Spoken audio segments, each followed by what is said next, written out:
Damage to Coral Reefs, Human Perceptions, Awareness, and Mitigations by Nicole Jones. Overall, this project was about studying coral reefs and people's awareness that changes in weather patterns, climate change, increasing sedimentation,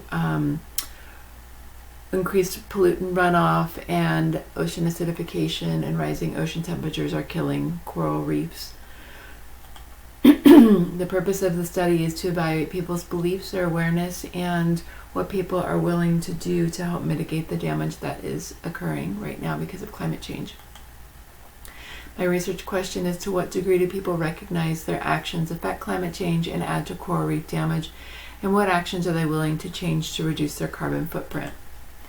Initially, I expected that more mainstreamed and easily accessible actions, green actions, were going to be the most supported, and things that required less money or effort on people's parts would be most supported as well.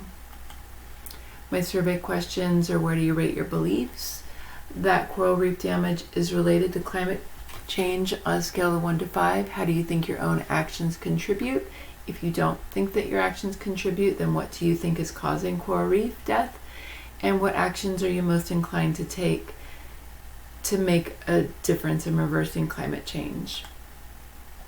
The results were that 10 out of 12 people responded to my survey. That's a response rate of 83.3%. Most people did believe that coral reef damage is related to climate change. And here's the percentages of everything.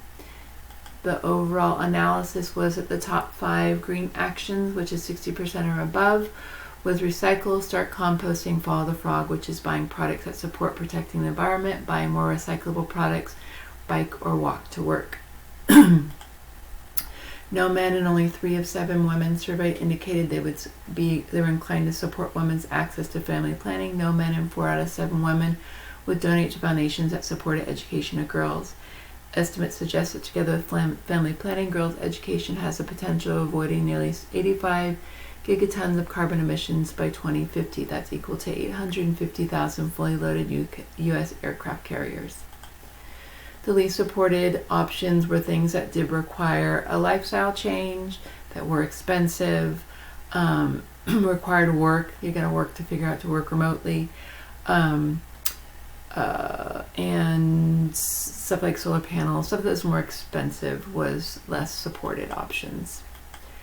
Overall, it showed kind of what I expected, but it also is useful for policymakers to know what people are willing to do, and also what hurdles they need to remove to help people implement other less popular, easily accessible green actions. So this information can be used in those 2 ways. Those are my references, and thank you for listening.